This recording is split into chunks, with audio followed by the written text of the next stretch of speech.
Welcome to the Boring Podcast. Tonight we'll calmly talk through something that happened, perhaps, or didn't. If this helps you drift off, we've done our job. Feel free to do nothing at all. Yes, indeed. We're here to discuss something so ordinary, so commonplace, that you might not have ever given it a second thought. We're talking about calendars.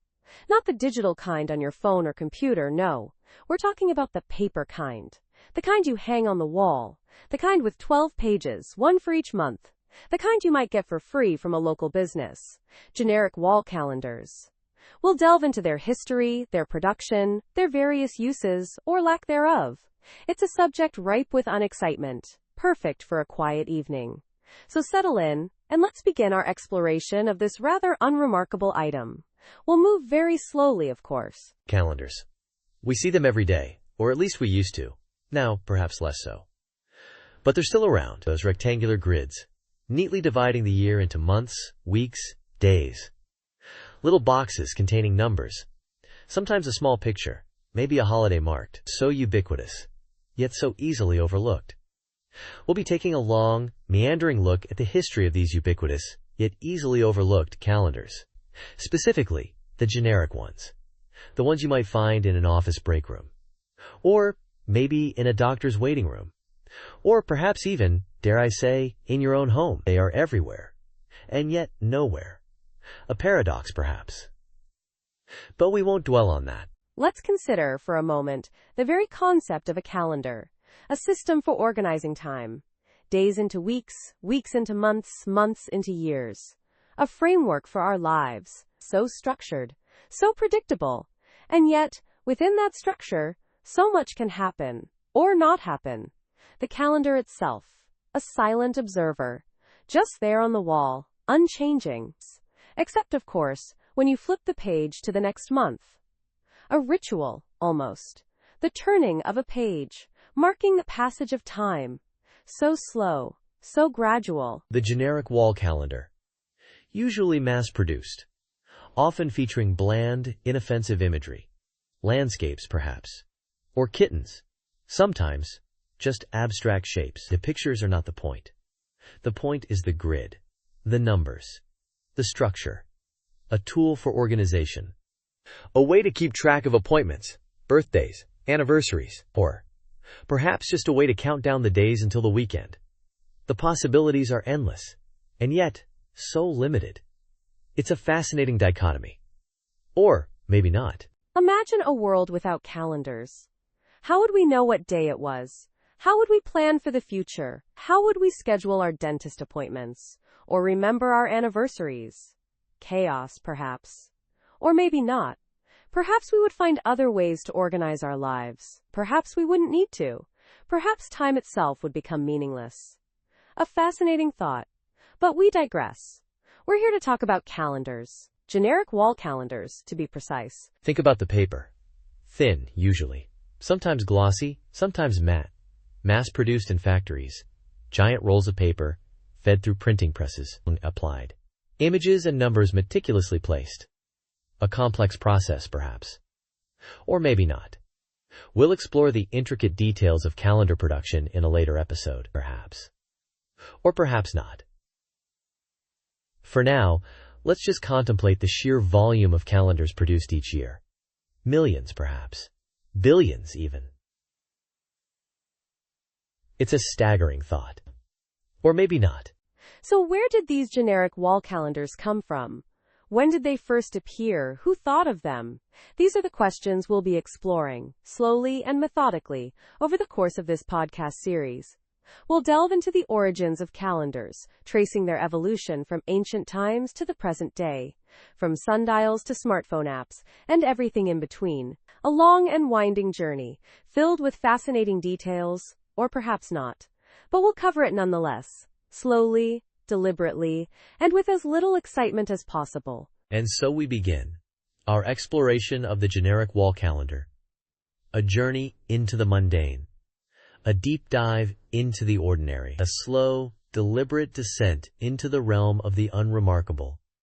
Buckle up, or don't. It doesn't really matter. We're not going anywhere fast. In fact, we're not really going anywhere at all. We're just here, talking about calendars. Generic wall calendars. And that's okay. Less than, / person 1 greater than. Less than, person 1 greater than. So as we were saying, calendars. Generic wall calendars. Specifically, not the kind with kittens or inspirational quotes. Just the plain kind. You know, the ones with the big numbers and the little boxes. They're usually made of paper, I think. Or some similar material. Maybe cardstock. Sometimes they have a glossy finish, sometimes not. It depends, I suppose. I've seen some with a kind of matte finish too. Not very exciting, but practical. Very practical. We use them to keep track of the days, weeks, and months. Keeps us organized. Or at least, it tries to. Less than / person 1 greater than. Less than person 1 greater than. Yes, the organization aspect is key. Or somewhat key. It allows for a certain degree of planning. Birthdays, appointments, those sorts of things. National holidays too, I suppose. Though I've noticed, sometimes the holidays shift slightly from year to year. Not the date itself, but the day of the week it falls on. That can be confusing. One year a holiday might be on a Tuesday, and the next it's a Wednesday. It makes planning slightly more complex. Just slightly. But back to the calendars themselves. The paper is usually white, or off-white, sometimes beige, or a very pale yellow. They're often rectangular, though square ones exist too. I think I saw a circular one once. It was unusual. Not necessarily in a good way. Circular calendars. Now that's something to ponder. Not for too long, though. It's not particularly fascinating. But they exist. They're out there. Somewhere. Mostly, though, we stick to the rectangular ones. They fit nicely on the wall. Above a desk, perhaps. Or in a kitchen. Sometimes in an office, secured with a small nail, or maybe thumbtack. Sometimes even tape. Just a small piece is usually sufficient. The size can vary. Some are quite large, others smaller, depending on the size of the numbers, really. Larger numbers? Larger calendar. Smaller numbers? Smaller calendar. Makes sense, I suppose. Less than / person 1 greater than. Less than person 1 greater than. And the grid layout. Very important. Very uniform. Very grid-like. 7 columns for the days of the week, starting with Sunday, or sometimes Monday. Depends on the region, I think. And then the rows for the weeks. 4 or 5 rows usually, sometimes 6. It all depends on the month. Some months have 30 days, some have 31. February is the outlier, with 28 days or 29 in a leap year, which happens every 4 years. Mostly. It's a bit complicated, but the grid accommodates these variations. Quite efficiently, actually. It's a system that has worked for quite some time. It's a system, all right. A system of boxes and numbers. Very straightforward. Not much room for interpretation. Each box represents a day, a single, 24-hour period. Within that box, you can write things.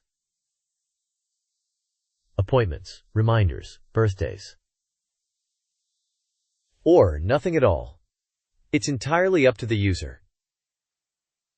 Some people fill their calendars to the brim, others leave them almost blank. It reflects their lives, I suppose. Or their organizational habits. Or maybe just their preference for writing things down. Less than, person 1 greater than, less than, person 1 greater than. The act of writing on a calendar. A simple act, yet profound in its own way. A pen or pencil pressed against the paper, leaving a mark. A small inscription to signify an event. Or a task. Or a meeting. It's a way of marking time. Of claiming a small piece of the future. Or at least, of intending to do something in the future. Whether that thing actually happens is another matter entirely. But the notation remains. A small testament to our intentions. And then, at the end of the year, what happens? The calendar is often discarded, replaced with a new one. A fresh grid of empty boxes. A new year, a clean slate. The old calendar, with its filled-in boxes and scribbled notes, becomes a relic of the past, a record of what was. Or what was supposed to be. It's a cycle, a yearly cycle of anticipation and reflection. And then, the cycle begins anew.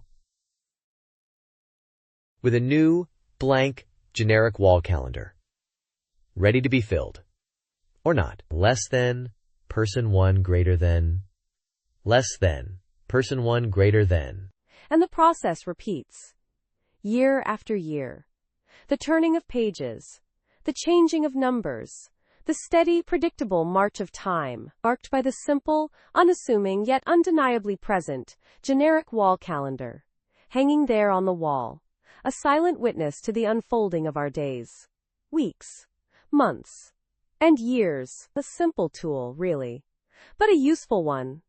In its own quiet way. As we were saying, or rather, as we may have alluded to earlier in this exploration of the mundane, the generic wall calendar, in its unassuming rectangular form, often adorned with pictures of landscapes or kittens, has a history. And this history, much like the calendar itself, unfolds slowly, day by day, page by page, or rather, month by month. One might even say, if one were so inclined, that the history of the generic wall calendar is as bland and predictable as the passing of time itself, marked by the very calendar we are discussing. It's a rather circular thought, isn't it? Or perhaps, not even circular, but more like a straight line, extending indefinitely in both directions, much like the thin strip of staples holding the calendar pages together. Yes, the staples.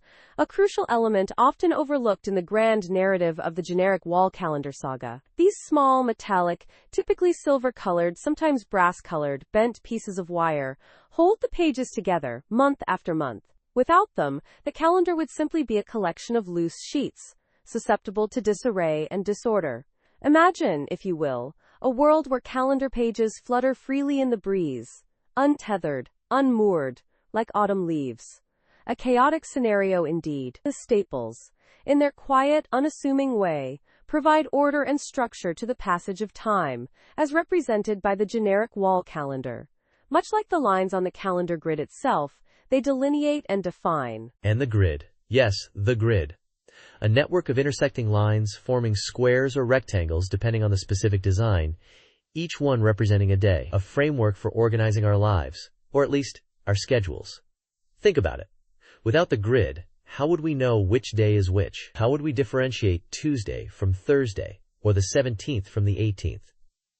It's a fundamental structure, this grid, so basic, yet so essential to the functionality of the generic wall calendar. And within each little square or rectangle, we might jot down appointments, reminders, birthdays, anniversaries, or simply nothing at all. The possibilities, while numerous, are generally quite unremarkable.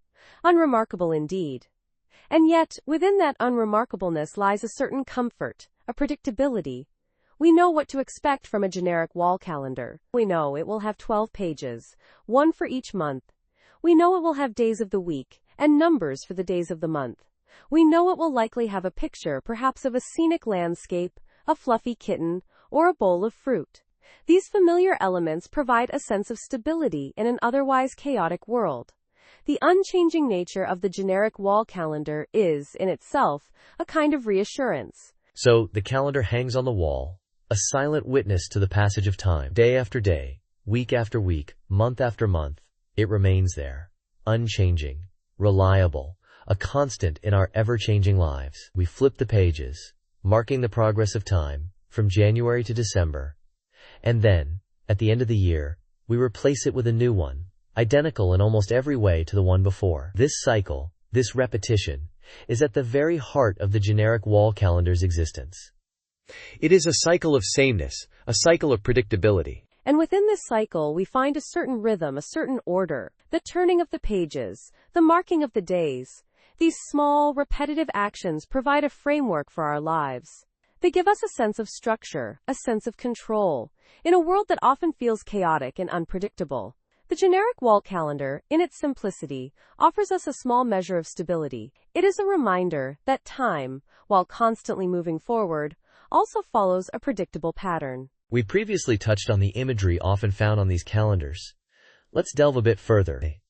These images, while seemingly insignificant, contribute to the overall experience of the generic wall calendar. They offer a brief moment of escapism, a fleeting glimpse of something beyond the mundane realities of daily life. Whether it's a serene mountain vista, a playful kitten, or a still life of fruit, these images provide a visual counterpoint to the stark grid of days and dates. They add a touch of color, a touch of whimsy, to an otherwise utilitarian object. And those images, often repeated year after year, become familiar, comforting. We see the same kittens, the same landscapes, the same bowls of fruit, and they become a part of our daily routine, a part of our lives. We may not consciously notice them, but they are there, in the background, adding a subtle layer of visual interest to our surroundings. They are a constant, a familiar presence, in the ever-changing landscape of our lives. Much like the calendar itself, they offer a sense of stability, a sense of predictability, in a world that is often anything but. Consider the act of turning the page on a calendar. A simple action, yet imbued with a certain significance. It marks the passage of time, the transition from one month to the next.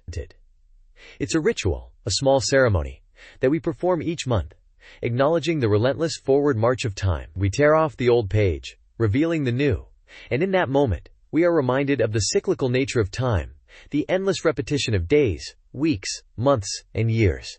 A rather profound thought, perhaps, for such a mundane object.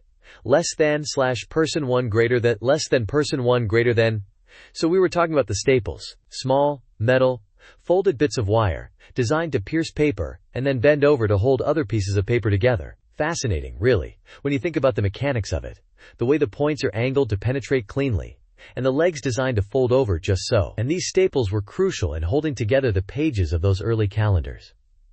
Imagine, if you will, a calendar without staples. Just loose sheets of paper, flapping in the breeze. A chaotic mess. Now, where was I? Oh yes, staples. Sometimes, a small thing like a staple can really change everything. I mean, not really change everything, but change the specific thing it's impacting. Which is something, I suppose. It's like, well, never mind. Right, the staples. Essential for keeping the calendar pages bound together. I recall, vaguely, a calendar from my childhood that used a different binding method. Perhaps a spiral binding? I can't quite recall. It was a rather unremarkable calendar, featuring pictures of kittens. Or maybe puppies. Or perhaps both kittens and puppies. Anyway, the point is, the binding kept the pages together. Which was, of course, the primary function of the binding. Though sometimes, I would idly flip the pages, back and forth, creating a sort of rhythmic rustling sound. A soothing sound, if I recall correctly. Or, maybe not. It's hard to say with certainty. It was a long time ago, after all. Spiral binding. Yes, that became quite popular, didn't it? A thin wire coil spiraling through punched holes. Efficient and cost-effective, I imagine. I've always been curious about the machines that insert those spirals. They must be quite intricate. Imagine designing a machine specifically for that purpose. The gears, the levers, the precise movements required to feed the wire, and then crimp it into the perfect spiral shape. A marvel of engineering, really. Or maybe not. Perhaps it's quite simple. I wouldn't know. I've never actually seen one of these machines in operation. And then there are the images on the calendars. Often generic landscapes, or perhaps still life arrangements of fruit. Or kittens, as previously mentioned. These images, while often overlooked, serve a vital purpose.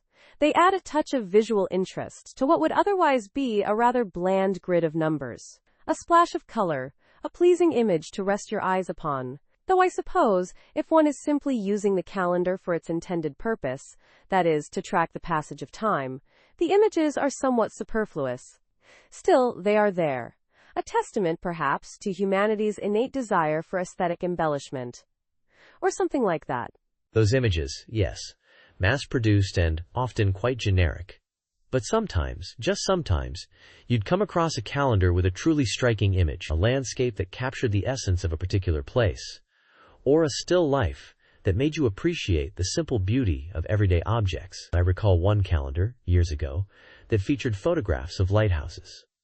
Each month, a different lighthouse. Majestic structures standing against the crashing waves, or maybe they were calm waves. I don't quite remember. Lighthouses. Interesting. Beacons of light guiding ships through the dark. A symbol of hope, perhaps. Or just a practical navigational tool. I suppose it depends on one's perspective. Speaking of lighthouses, I once visited a lighthouse on a family vacation.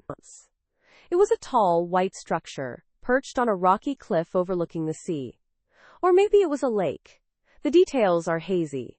It was quite windy, if I recall correctly. Or maybe it wasn't, I can't quite remember. Windy or not, lighthouses are rather impressive structures, built to withstand the elements, the wind, the rain, the relentless pounding of the waves, a testament to human ingenuity, really. Or maybe just a functional necessity for maritime navigation. Either way, there's certainly something to behold and to think. Someone had to design and build those things, brick by brick, stone by stone. A painstaking process, no doubt. Indeed, painstaking. Like meticulously arranging the tiny squares on a wall calendar, ensuring they are perfectly aligned, evenly spaced, a task that requires precision and patience. A task that, perhaps, goes unnoticed and unappreciated. Yet, without that careful attention to detail, the calendar would be a chaotic jumble of misaligned dates. A thought that is, frankly, quite unsettling. Unsettling, yes. The potential for disorder. The possibility of days blurring together, weeks merging into months, a complete loss of temporal awareness. All because of a misaligned calendar. A sobering thought, indeed. Less than / person 1 greater than. Less than person 1 greater than. So we were talking about calendars, specifically those paper ones you hang on the wall. Remember those? They're usually rectangular, although I suppose you could find square ones. Or maybe even circular, but mostly rectangular, and they have the days of the month laid out in a grid, with the numbers and the days of the week. Sunday, Monday, Tuesday, and so on, usually starting with Sunday, although sometimes Monday. They usually have pictures too, sometimes generic landscapes, sometimes kittens. Or maybe puppies. We've talked about the different kinds of pictures before. In a previous installment of this series, which you may or may not have listened to, it doesn't really matter. Right, the pictures. They can be quite varied. Sometimes they're photographs, sometimes paintings, sometimes drawings. Sometimes they're even computer-generated images. Imagine that, a computer creating a picture for a calendar. And those grids, they're usually quite uniform. 7 columns for the days of the week and, well, it depends on the month how many rows there are. Sometimes 5, sometimes 6. Very rarely 4. And the numbers, they're usually printed in black ink, but sometimes they're in other colors, like blue or red. Or maybe even green, although green is less common, I think. We talked about how they're bound, usually with a staple at the top, allowing the pages to flip, flip, flip, flip, each page representing a month. 12 months in a year, January, February, March, and so on, all the way to December. Then you get a new calendar. Or maybe you don't. Maybe you just reuse the old one, although the dates would be wrong, unless it's a perpetual calendar, which is a different thing altogether. We might talk about those later. Or maybe not. Yes, the binding. A simple yet effective way to hold the pages together. Sometimes there's a hole punched at the top too, so you can hang it on a hook. Or a nail. Or maybe even a thumbtack. And the paper, it's usually quite thin, isn't it? Not like cardstock. More like, well, regular paper. Printer paper. Sometimes glossy, sometimes matte. It all depends. On the calendar. And the manufacturer, I suppose. We discussed the different sizes too. There are small desk calendars and larger wall calendars. And even bigger ones. Like those huge ones you see in offices sometimes. The ones that take up a whole wall. Those are quite something. But we're focusing on the regular wall calendars, the kind you might hang in your kitchen, or your bedroom, or maybe even your bathroom, though that might get it wet. The purpose, of course, is to keep track of the date, so you know what day it is, and what month it is, and what year it is, although the year is usually printed prominently at the top, sometimes with a picture related to the year, like an animal from the Chinese zodiac, or maybe not, sometimes it's just the number. Plain and simple. Which is often the best approach, isn't it? Simple. Plain. We also touched upon the history of these calendars, how they evolved from simpler forms of timekeeping. From sundials to hourglasses to those little pocket diaries. It's a long and winding road. The history of timekeeping. And calendars are a part of that history. An important part, some might say. Although perhaps not the most exciting part, but that's okay. We're not here for excitement. We're here for calmness. And the fonts. We talked about the fonts, didn't we? So many different fonts used for the numbers and the days of the week. Times New Roman, Arial, Helvetica. So many choices. It can be overwhelming, really, choosing a font for a calendar. But someone has to do it. Someone has to decide which font to use for the numbers and the days of the week and the month and the year. Now consider the binding. We've talked about the paper, the ink, the images, but the binding is also a key component, wouldn't you agree? It holds the whole thing together, month after month. Usually, it's just a simple staple, sometimes two, at the top. Sometimes it's a spiral binding, that wire that curls through punched holes. Or maybe it's a glued binding, where the pages are adhered to a cardboard backing. Each has its pros and cons. Staples are simple, but they can snag. Spiral bindings let the calendar flip easily, but they can get bent out of shape. And glued bindings, well, they can be quite stiff. It all depends, really, on the overall design and intended use of the calendar, which is something we haven't fully covered yet, and maybe won't. But those are the most common types of bindings: staples, spirals, glue. Simple enough. And the hole at the top, don't forget the hole, it's essential. It's a very specific type of hole, generally circular, specifically designed for hanging. Without it, the calendar would just be a stack of pages, a booklet of sorts. You need that hole, strategically placed, usually reinforced with a metal grommet, sometimes just the paper itself folded over and glued, but most of the time it's a grommet, a small metal ring, to prevent the paper from tearing when hung on a hook or a nail. Imagine trying to hang a calendar without that pre-made hole. It would be quite difficult, requiring additional tools or improvisation. A hole punch, some string, tape perhaps. So yes, the hole is a small but significant feature of the generic wall calendar. It's the thing that makes it a wall calendar. We also need to consider the grid layout, the boxes for each day. They are usually squares or rectangles, though the proportions can change, wider or taller, depending on the calendar's overall dimensions. Within these boxes, there's often a designated area for writing, maybe some faint lines, or just blank space. Sometimes these spaces are very small, barely enough room to jot down an appointment or a birthday. Others are larger, allowing for more detailed notes. The size and spacing of these daily boxes can really impact the calendar's functionality. Think about it. A tiny box means less room to write. A bigger box, more room. Simple, but important. And let's not overlook the font. The numbers, primarily, but also the names of the days and months. They're usually printed in a clear, easy-to-read font. Sometimes it's a serif font, sometimes sans serif. The size of the font is important too. Not too big, not too small, just right so you can see it from a reasonable distance. Black ink on white paper is the most common, but sometimes you see other colors. The font choice can subtly influence the overall aesthetic of the calendar, even though most people probably don't consciously notice it. It's just there, doing its job, conveying information. The font, the ink, the paper, all working together. Now the imagery. We touched on this earlier, but it's worth revisiting. Generic calendars often feature fairly standard images: landscapes, animals, flowers, maybe some abstract patterns. The quality of these images can vary greatly. Some are high-resolution photographs, others are simpler illustrations or graphic designs. The image choice is key, as it sets the overall tone of the calendar, whether it's meant to be calming, inspiring, or just purely decorative. Often, the image is related to the month it represents. A snowy scene for December, perhaps, or a field of flowers for spring. It's a very established convention. Right, and sometimes there are small captions or descriptions accompanying the image. A short sentence or two identifying the location or subject of the photograph, perhaps a quote, maybe a fun fact. Sometimes there are holidays listed, though those can also be integrated into the date grid.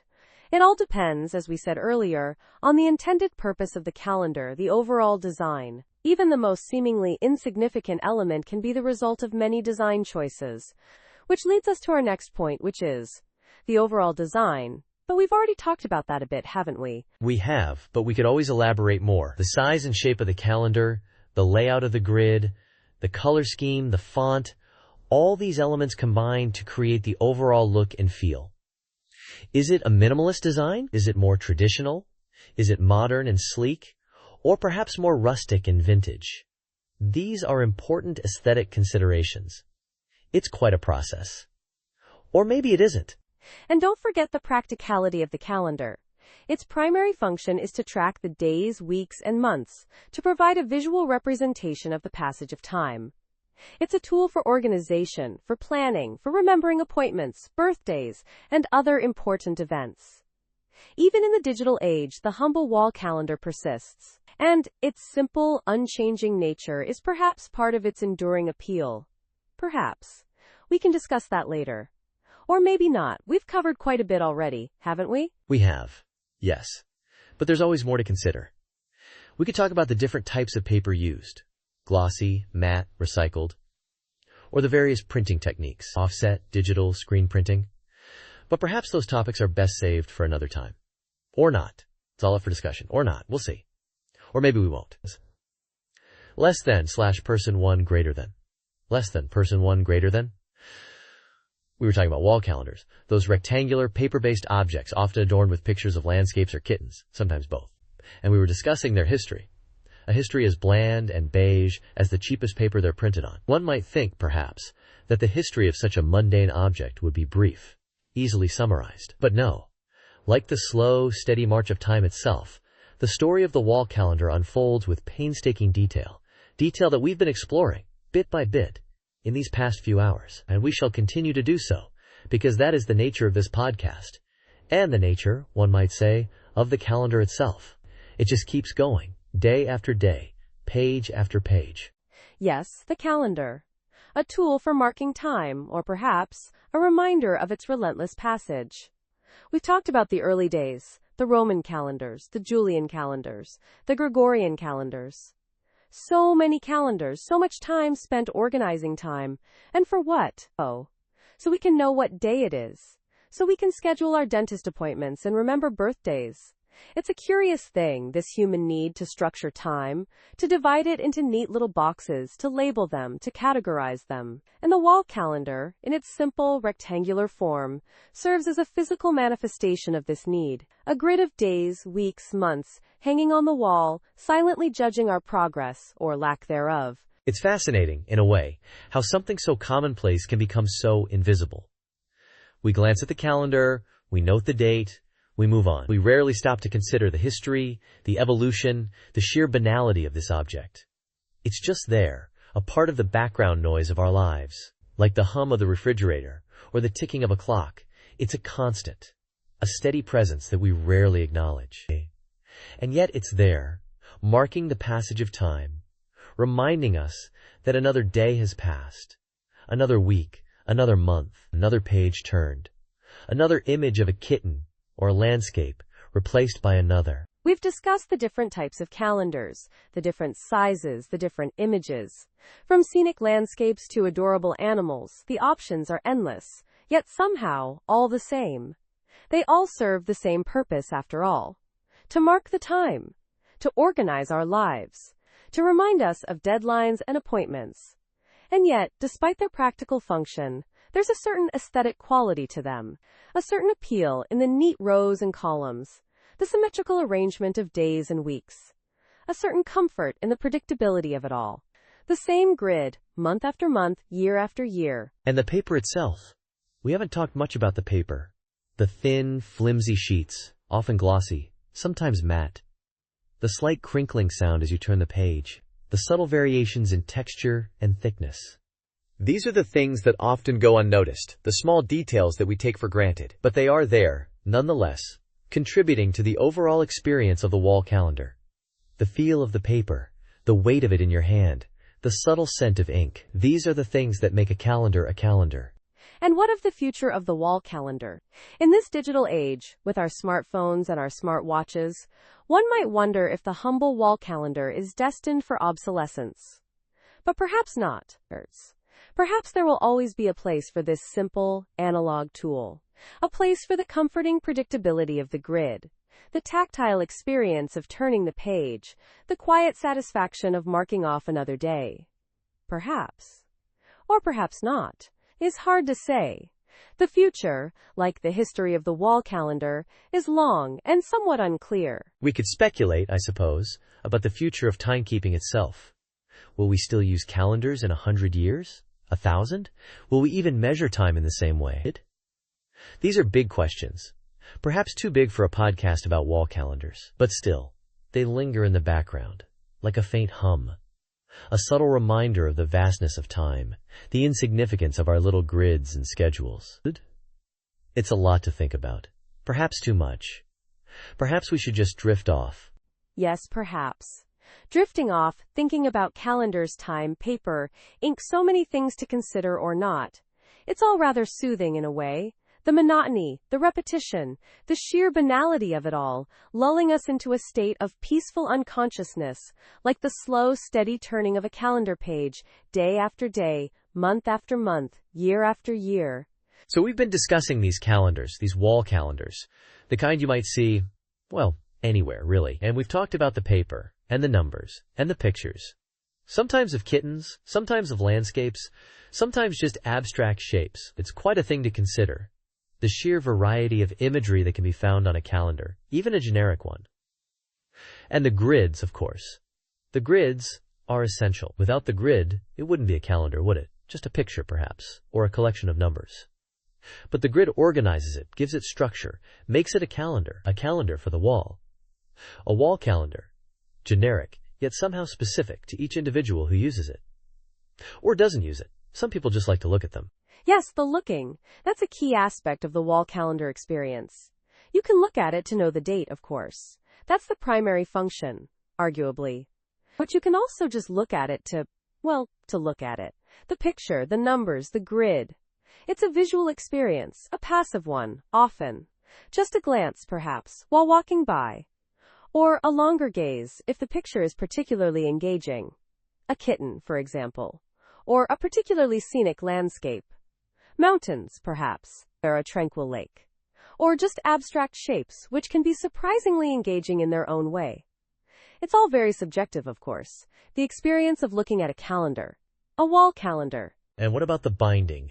We haven't really talked about the binding. The way the pages are held together. Often a simple staple, sometimes a spiral wire. It allows the pages to turn, to move from month to month. From January to February, March to April, and so on. A progression of time, represented by the turning of pages, a simple mechanism, yet effective. And necessary, of course.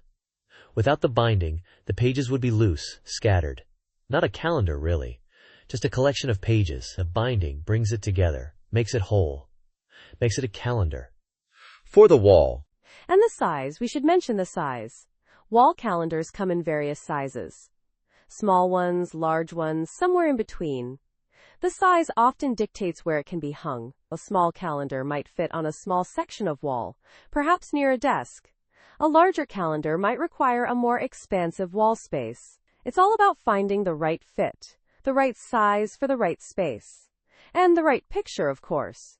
A kitten for a small space, perhaps.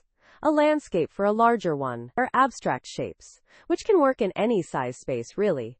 It's all a matter of personal preference. We've covered a lot of ground, haven't we? The paper, the numbers, the pictures, the grids, the binding, the size. It's quite a complex object when you think about it. This simple wall calendar. So ubiquitous, yet so often overlooked. We take it for granted, perhaps. This simple tool for marking the passage of time. But it's there, on the wall, day after day, month after month.